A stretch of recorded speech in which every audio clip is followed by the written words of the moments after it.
It's the year 2012 and the mobile market is relatively small and hasn't fully peaked yet.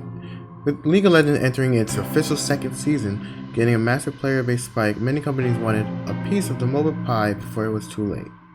Companies left and right tried to replicate and emulate League's formula for success. From your Dawn Gates to DC superhero MOBA Infinite Crisis to your Dead Island Epidemics. Yes, you know that zombie game, Dead Island, even it had a MOBA.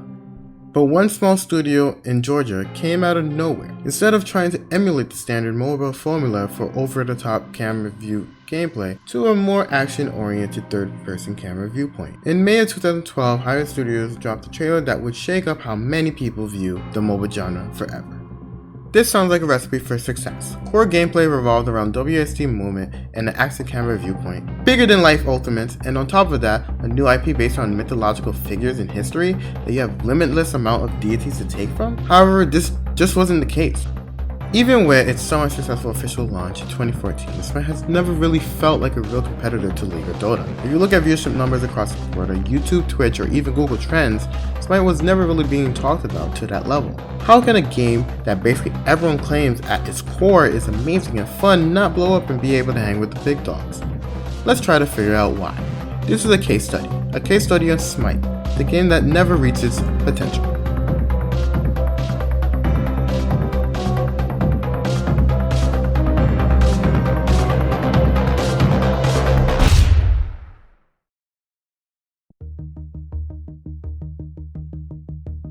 Before I begin, I want to place a little disclaimer on this video. This is not a SMITE is dying video, and I will not be going through the very base level issues most of you may have about the game. It's easy to blame stuff like bugs,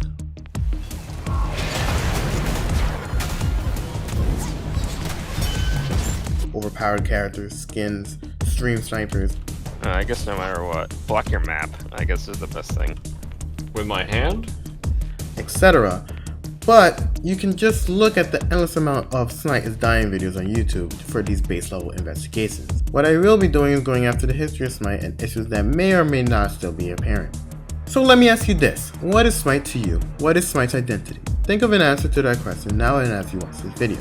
When you have an answer, do you think your friends would think the same? More importantly, would a new player know this answer? SMITE has the over-glaring problem that it's trying to be so many things at once. This can be seen in not only in the new player experience, but the advertising as well. When SMITE partnered with Chinese overlord Tencent in 2013, this was a trailer that was played in China. Now look what is shown within the first couple seconds of the video. Arena.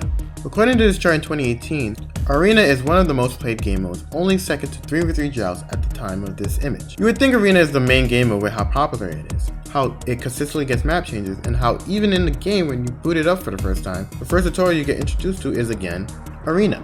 Yet this is incorrect. When you look at the personal stream, it's on the Conquest map. When gods or items are balanced, it seems to revolve around Conquest. When you look at the pro scene, it's again Conquest, so which is it? SMITE has had around 7 game modes, 8 including when the limited mode Adventures comes out every now and then. With so many options to play, you'd think this is amazing for the game's growth and lifespan, so to be able to always play SMITE differently throughout modes. However, this isn't even remotely the case. Ever heard of the saying less is more? There's a great book called The Paradox of Choice that goes over how there's an illusion that more options equal a more happy / successful outcome, but that's not the case. The more options that are displayed to an individual, the more stressed they are about the situation, to the point they don't even choose an option. Why do you think when you go to a restaurant you are handed a book-sized menu? Why games like Detroit Become Human gives you at most 4 options at once? Why when you take a multiple choice test, usually the max amount of answers given is 4? This is to prevent something called analysis paralysis, which is the state of over-analyzing a situation to the point you are paralyzed and don't make a choice at all. With so many options, you have 2 problems that occur. New players who join the game feel unsure where to go to have fun, while you have the community being split through 8 different subsections of SMITE. This leads to a tug-of-war type of effect between the subsections and Hi-Rez, all begging Hi-Rez to do something that helps them and only them, while the other parts of the community feel left out. Hi-Rez is always at a point where they can never do right because of this. When they drop a new arena map, which is again the most populated game mode, every other community, may it be Conquest, Joust, etc., all get upset that their game mode of choice isn't getting updated. If something is broken in a game mode outside of Conquest and doesn't get fixed because it isn't as competitive, you will hear outcries on why Hi-Rez never pays attention to that part of the community. You literally can't please everyone, and Hi-Rez is stuck in an endless loop of trying. You may have never played League or Dota, but when you think of a main game mode, I doubt anyone would say stuff like Twisted Treeline or ARAM is the main game mode. These games know what it wants to be and doesn't stray away from it. That being said, SMITE having multiple game modes is absolutely a plus for some people, and some people would probably never have touched SMITE if it wasn't for certain game modes like Siege, Arena, Joust, or even Clash. Also, Hi-Rez has gotten better at trying to showcase Conquest as the main game mode in some advertisements as of late. The question is it too late?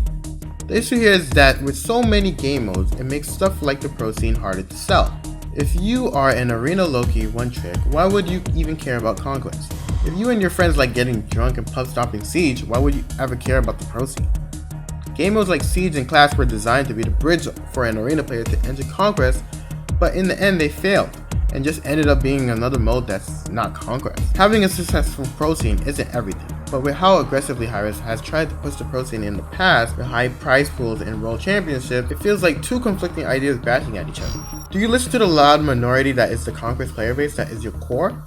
Or do you listen to the large majority of casuals that play Arena and buy every skin for their favorite god? I'm not here to say an easy fix is just to delete all game modes because that would be game suicide. But to put a spotlight that SMITE has an identity issue which may have slowed down or even hurt the growth of some aspects of the game.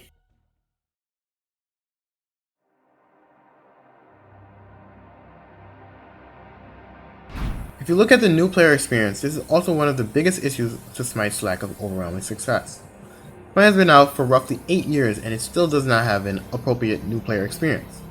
You may not know this, but as stated before, the first thing you see when you boot the game is Arena, which again adds to the confusion of what is SMITE's identity, but past that there's a lot more that's wrong with this. After going through this Arena tutorial, which roughly takes around 5 minutes, you are kicked back to the game menu and are literally locked out of everything in the game outside of Arena. Dan the God of Thunder, who this footage is taken from, was forced to play Arena bot games for not 30 minutes, not an hour, but for multiple hours. He was forced to play one game mode against bots. Oh, this is even against humans?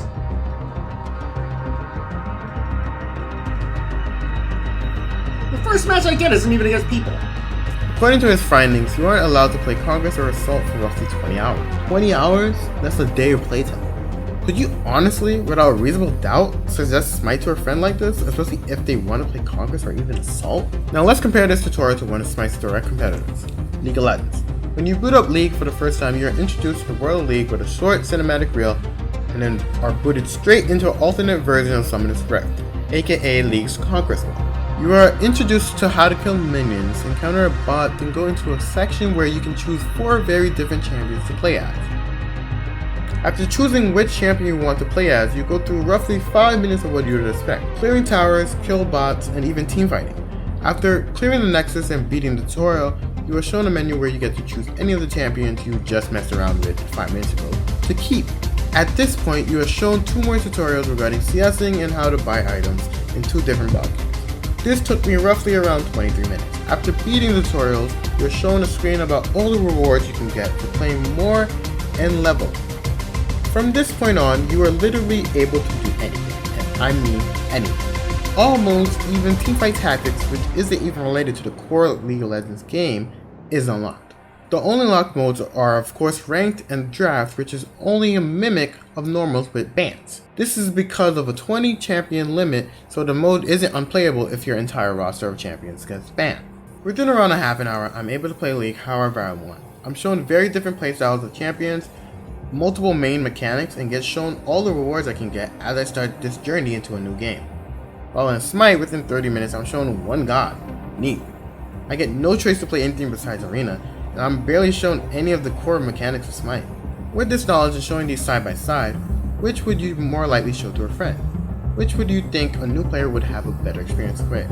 New player experience is extremely important for most, if not all games. Just look at every big streamer that has played SMITE. If you look through some of the most viewed new players playing SMITE for the first time on YouTube, some never even reached the main game mode. This is the case for SS Sniper 4 years ago, Tyler 1 a couple years ago, and many, many more. Arena is a casual 5 vs 5 team composition mode that features a single open coliseum map with side monster camps that provide powerful buffs. The objective? Reduce the enemy team's ticket score to 0 by defeating enemy gods and minions, or by pushing your own minions through the enemy portal. This is so... Devs, hey, hit me up on Twitter and I will tell you how to make this game better. I promise. Devs, this is so 2010. Jesus Christ.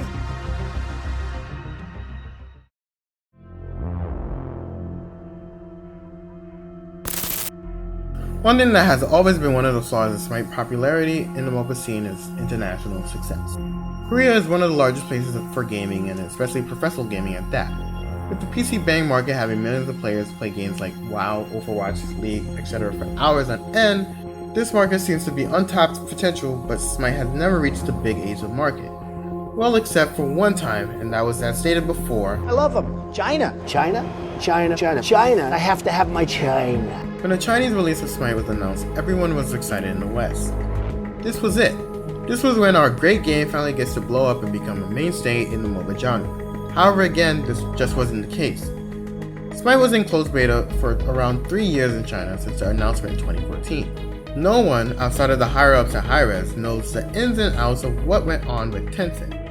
Many speculate Tencent's master plan was to hinder SMITE's growth overseas in favor of more success in League of Legends, but that wouldn't make much sense. While being beta for years and years, professional Chinese SMITE esports was a thing. They were even introducing the World Championship, but they would also never even remotely close to their counterparts in the West.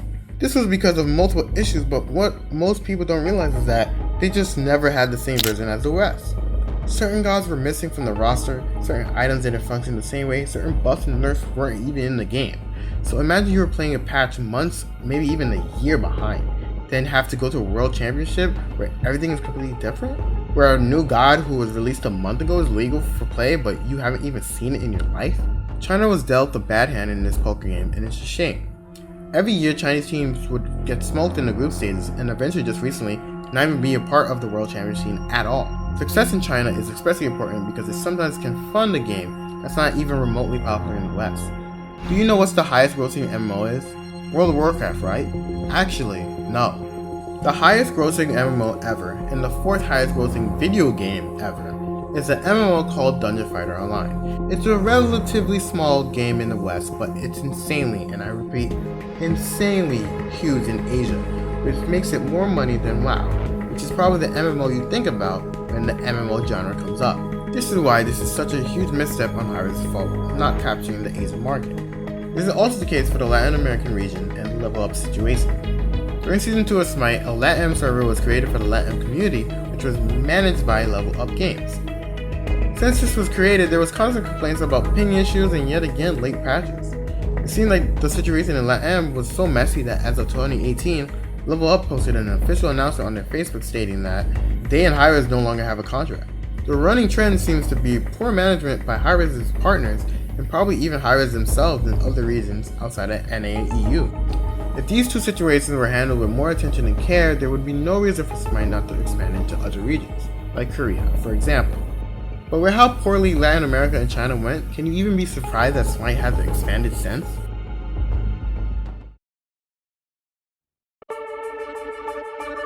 Brand recognition and how strong an IP is may be one of the most important aspects of having a successful game. When you think about strong IPs in gaming, what comes to mind? Basically anything by Nintendo, from your Marios to your Donkey Kongs, or just looking at the online gaming sphere, your League of Legends and your World of Warcrafts. All these games have such strong IPs to the point that each of these games mentioned have multiple spin-off titles for how enriching their story/brand is. SMITE's mythological take on the MOBA genre may be one of the best aspects of the title, but also might be one of the worst. How do you create a compelling way for people to care about the characters outside of their movesets to make people love the brand more than the game itself? Look at every single large-scale group cinematic for SMITE, there's only 2. You have Neith fighting Fenrir, but why? You have Bellona taking on Wukong, but why? This may sound like a tangent, but let me ask you this. Would you play SMITE if it wasn't the same gameplay-wise, but had the same exact characters? Do you care about a character like Fenrir outside of the way he functions? Would you play a SMITE fighting game? A SMITE racing game? A SMITE card game? Oh wait, Hi-Rez has tried multiple times to branch out into other games, especially Smite spin-offs, with games like Hand of the Gods. The issue is Smite's IP isn't nearly big enough or strong enough to be putting resources into other games, yet alone spin-offs. Every company is allowed to spread resources, try new ideas, and even fail at said new ideas. However, it feels like every game Hi-Rez has tried to make outside of Paladins has just been a money dump. My issue with games like Hand of the Gods, Smite Blitz, Jetpack Fighters, etc. is why is Hi-Rez so eager to make constant title after title when there's obvious parts of their main games which could need the resources. Look at Smite Blitz for example, a mobile game based on the Smite IP which we will assume is to grow the Smite IP on a mobile marketplace. However, there's a couple issues here. The Smite characters aren't even remotely the same visually, so you run into a problem where it seems like a Chinese money grab and is actually hurting your IP. Let me just ask you guys a question, ladies and gentlemen. If you're gonna make a hero collector, all right, you got it? You're gonna make a hero collector based on a popular IP. What is your only job? What is your one job that you have? I'll tell you what your job is to make the characters match the source material. That's literally your only job. Why even put Smite on the cover if you're not gonna match the source material? Is hero this or this? Is ISIS this or this? Decisions like this is more hurtful to an IP more so than helpful, especially when your game isn't that great and leaves a bad impression to the consumer engaging with this IP. I'm gonna be playing this game. There's no way. There's no way I'm gonna be playing this game ever again. Like, I don't care what they do, I don't care what characters they add, I don't care what gameplay they add, gameplay modes. The fact that they released this the way it is, with absolutely no oversight, it's clear that they don't care about this. People throw around the term cash grab all the time, and you can go back through most of my first impressions videos. I rarely, if ever, say those words. But this feels like a cash grab. It really does. Outsourced game engine, no quality, no polish on any of the designs. It looks like they gave the outsourced company free reign to make anything they want. And that's just not what that's not what I'm looking for when it comes to a Smite game, a Smite spinoff. Not to mention, the game's Twitter hasn't posted any updates since November of 2019. The reason why I bring up Smite Blitz and the clashing IPs and characters is because Riot is also producing League of Legends onto phones. And as you can see, most if not all the characters are visually the same as the PC counterpart. The reason why this is so important is because if you're a new player who's never heard of Smite and randomly starts playing it on your phone, you'd probably be amazed that there's an actual bigger game out there. But what happens if the character that you love so much doesn't look the same as the one on the PC?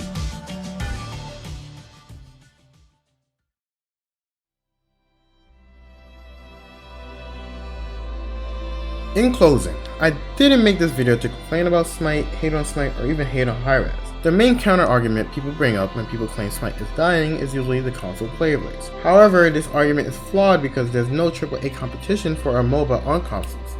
I'm worried that Smite might actually get hit severely within a couple years, seeing how League is coming out on consoles and phones later this year. Smite is a great game at its core, but it just never hit the sweet spot, and I feel like if you're watching this, you probably think the same. It's sad, but the truth is with how new of a company Hi-Rez was at the time, they made mistakes in management and business that may have limited Smite's growth on the way. Remember that question, what is Smite to you?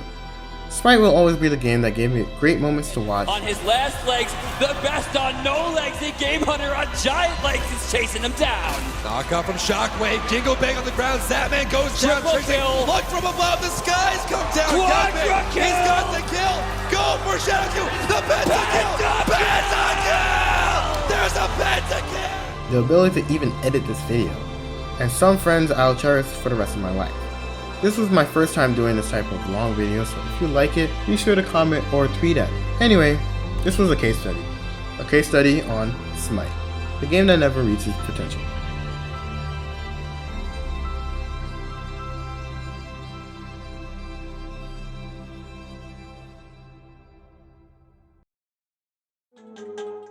See go.